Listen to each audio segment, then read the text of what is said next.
So that is how we pick a hostel. Some of you may think only a hotel is an option. Others may think hotels can never be an option. We're here to say that both logics may be a bit faulty.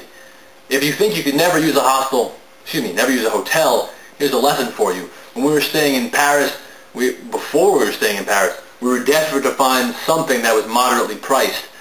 None of the hostels seemed to be it. In the high 25 to 30 euros, I believe we saw, which is more than $35, $40. Turns out the cheapest place to stay we found was a hotel in Jean-Ville-le-Point, just outside the Paris city limits. Just a short train ride in. It had all the amenities we needed, nothing fancy or sterling, but all we needed at the right price. And that was a hotel. Conversely, though, if you're traveling with a boyfriend or a girlfriend, a wife, a husband, any family, and you think you need privacy, a hotel is the only option for you. Maybe even if you're a little bit older or just in your later 20s or 30s, and you think hostels aren't for you, don't be mistaken. In Brussels, we talked to a kindly middle-aged couple that were staying in a hostel, and time again we find that many hostels offer private apartments or private rooms at a more expensive cost, but certainly often still less than hotels. It's an option to keep in mind to save some money without the namesake or the overall privacy, but still have a lot of good interaction like you might expect at a hostel. And your third option while traveling for lodging would be couchsurfing. Mr. Wink here surfing this here couch while I was surfing the air mattress. Couchsurfing is staying at someone's house for free. And the way that works is through the website, couchsurfing.com. Among others, but perhaps the lead and what we use is couchsurfing.com. For sure.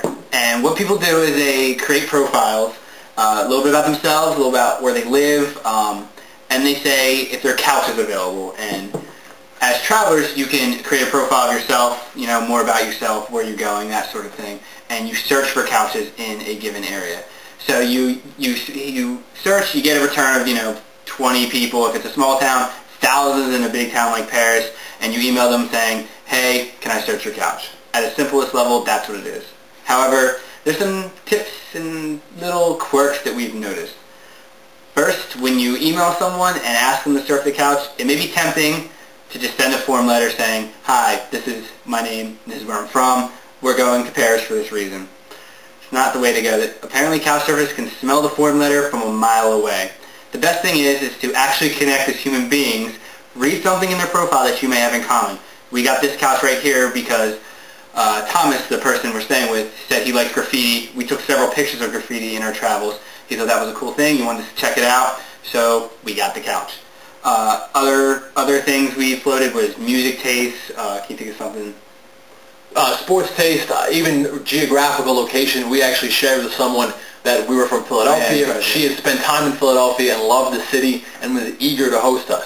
The trick, though, is don't see it as a one-way street. If you're traveling now and want to use someone's couch, keep in mind that in the community, most people are expecting you to have already or be very open to in the future taking someone in your own couch. Do not do this as a way solely to save money. While you can get a house for free, it's usually common to either cook a meal, share something from where you're from, or even just buy a meal or some beers or some experience for the person who's hosting you. So sometimes the cost may not be that big of a saver. It can be, but it's more about the free experience as someone who actually lives in a place. It's more about the cultural exchange. As we mentioned, in a hostel, you're surrounded by 90% English-speaking people from Australia, New Zealand, England, Canada, Canada, America, and other European countries who speak English. And you may not get as well a flavor of the city you're in. If you stay in Berlin, you're on your own. You got to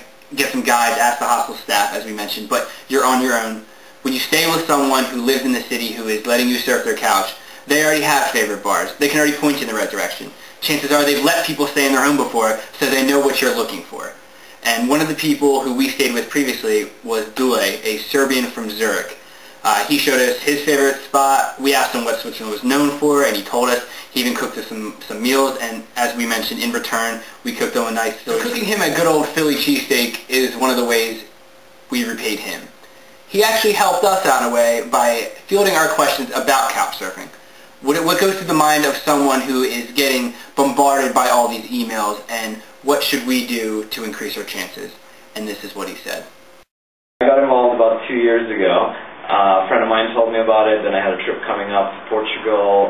I emailed a bunch of people, and I ended up staying on one of their on a couple of people's couches while I was there. It was just a lot of fun. I got to meet the locals. They took me out, told me what are the cool local drinks, good bars, dance clubs, and just had a really good time. So it's kind of a cool way to party, to meet people, to learn a little more about the culture than just doing the backpacking thing.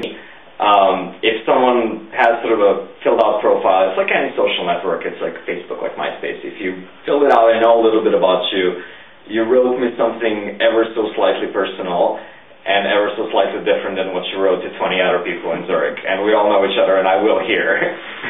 Because often my friends are like, oh, did you get that request? I'm like, yeah, let's compare. Oh, yeah, it's the same one. But I don't necessarily want to host all the people. So why exactly would I want to host you?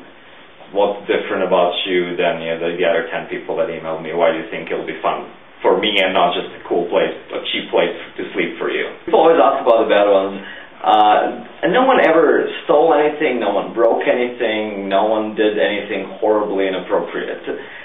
There were some people who were slightly annoying, some people who were slightly boring. If you want to call that bad, sure, but you meet boring people and annoying people every day, so it's not it's not outside of regular stuff. But I would tell someone who's thinking about it, most places that have couchsurfing people, and most places do, bigger cities especially, like have meetings of some sort. There's monthly drinks at some bar. Go to one of those. It's non-threatening. You're in a public space. You can come and go as you please. Go meet the local people.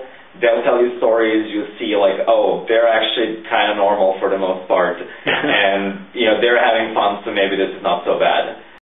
So those are 3 of the best options for staying when you travel. The community of a hostel, the privacy of a hotel, or the education and exchange of couchsurfing. You decide and help you enjoy yourself.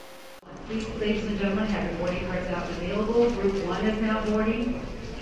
And now I'd like to invite Group 2. Hey Sean, what are you doing? I'm couchsurfing.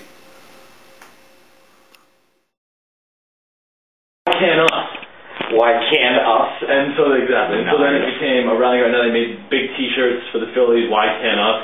And it's becoming this. Yeah, it was just like that's Philadelphia. Can't even get the slogan. And it's becoming a big thing. That's awesome though to me.